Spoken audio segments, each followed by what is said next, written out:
Hello, I'm Mark Taylor. Welcome back. So today is all about how can you support your child at home. I get this question quite a lot, especially if you're not a musician yourself. It's kind of, well, what can I do? How can I help? And the best advice I can give you is that you know your child best in terms of how they learn and also what their week looks like. So first of all, it's, where does drumming and percussion fit into their week? How many other activities do they have after school? What sort of time do they have?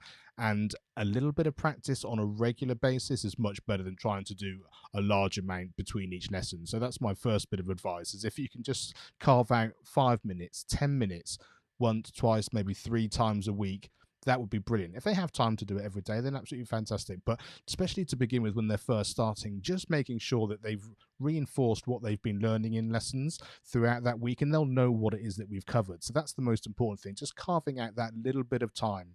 Like I say, even if it's only 5 minutes, even if it's 10 minutes, we do have that time. If they just have their drumsticks and their practice pad around, it just gives them the opportunity. Just try this and just ask them, can you just show me what you did? Can you just show me this exercise? What page is it that you've been covering?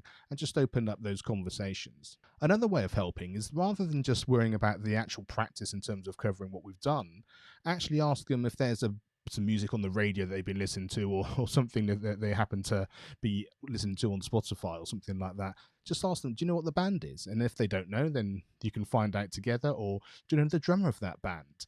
And it just kind of opens up that kind of conversation of what they're sort of learning in their lessons, because then related to the sorts of things that they hear on the radio, or like I said, on Spotify, or however they listen to music. So that's another quite good way of doing it, just opening up that general music conversation. You don't need to know whether it's a crotchet and a quaver, or what instrument it happens to be, but it's just a good way of being able to put those sorts of things together. The other thing that can be very helpful is that if your child's being taught by me in school, they will have a practice diary.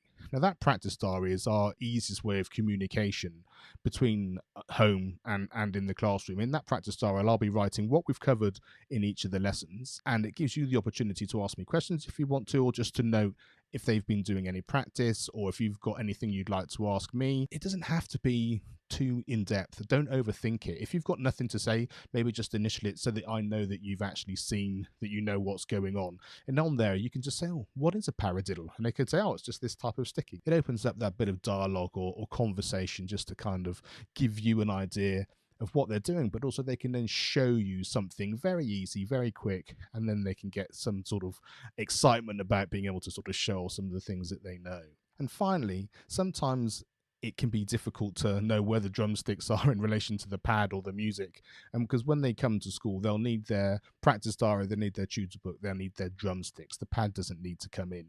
So maybe having like a book bag, which those three things, the drumsticks, the tutor book, and the practice diary, all live together, so that they come into school together, so that when they come to their lesson, they can just pull out their bag rather than having to remember all those three different things. Because sometimes there's a lot of time that can be wasted going backwards and forwards, and maybe not remembering one part of it or the other. So having them all together can be a really supportive thing. Hope that helps, and I look forward to chatting to you on the next video.